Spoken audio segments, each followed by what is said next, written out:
Surat international airport તો બની ગયું છે, પરંતુ અહીંથી ઉપડતી ફ્લાઇટોને લઈને વારંવાર મુસાફરો હેરાન પરેશાન થાય છે. તે સુરત દિલ્હીની એર ઇન્ડિયા એક્સપ્રેસની ફ્લાઇટ 10 કલાક લેટ થતાં મુસાફરો અકળાઈ ઉઠ્યા હતા અને બળાપો પણ કાઢ્યો હતો. ડાયમંડ સિટી સુરતના આંતરરાષ્ટ્રીય એરપોર્ટ પર ભારે હોબાળાના દ્રશ્યો જોવા મળ્યા છે.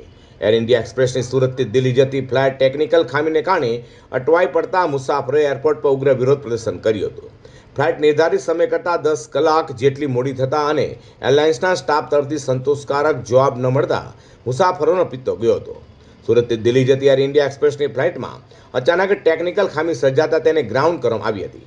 કલાકો સુધી રાહ જોયા બાદ પણ જ્યારે ઉડાન અંગે કોઈ સ્પષ્ટતા કરવામાં ન આવી ત્યારે મુસાફરોનો સંયમ ખૂટ્યો હતો. એરપોર્ટ પર મુસાફરો અને એરલાઇન્સના કર્મચારીઓ વચ્ચે ઉગ્ર દલીલો થઈ હતી. મુસાફરોએ સ્ટાફનો ઉધડો લેતા સવાલો કર્યા કે જો ફ્લાઇટ રીશેડ્યુલ થઈ છે તો બીજી ફ્લાઇટની વ્યવસ્થા કેમ નથી? તમારી પાસે આખા ભારતમાં શું એક જ ફ્લાઇટ છે? અમને રિફંડ કે હોટલની સુવિધા જ નથી જોઈતી, અમને અત્યારે જ બીજી ફ્લાઇટની ટિકિટ આપો. તો મુસાફરોનો આક્ષેપ છે કે એરલાઇન્સ પાસે કોઈ વૈકલ્પિક પ્લાન નથી.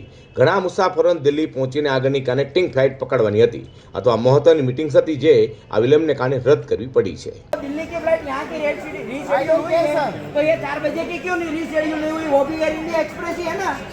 और आप जवाब कैसे दे रहे हो? तो उसका कस्टमर यहाँ पे जाएगा तो 4 बजे कैसे पहुँचेगा? वो मेरी दिक्कत नहीं है. मुझे फ्लाइट चाहिए, मुझे चाहिए, मुझे रिफंड नहीं चाहिए. वो तो वो टाइम है ना आपका. I don't care. क्यों नहीं दे पाएगी सर? केयर सर, मुझे रिफंड भी नहीं चाहिए और आपका होटल भी नहीं चाहिए. मेरे को मुझे चाहिए अभी फ्लाइट. मुझे फ्लाइट दो, टिकट दो. अरे हमारा सुरतीस में पूरा इंडिया में आपके पास एक ही फ्लाइट है क्या? वाह, वो आवाज છે સારો બુલંદ. दिल्ली से खाली फ्लाइट बुलाओ जल्दी.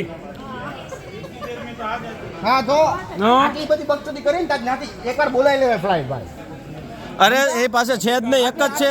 આટલી મોટી એરલાઇન છે, ઇન્ટરનેશનલ એરપોર્ટ છે તમારું. એ લોકો બસ એમાં પાછી નવી ફ્લાઇટ ચાલુ કરી. શરમ આવી જોઈએ, શરમ. એર ઇન્ડિયા એક્સપ્રેસ પાણી લઈને મરી જવાય. વારંવાર સુરત એરપોર્ટ પર ફ્લાઇટ લેટ થવા સહિતની સમસ્યાઓ થઈ રહી હોય, જેને લઈને હવે આ સમસ્યાનો કાયમી નિવેડો લાવવા પણ મુસાફરો માંગ કરી રહ્યા છે.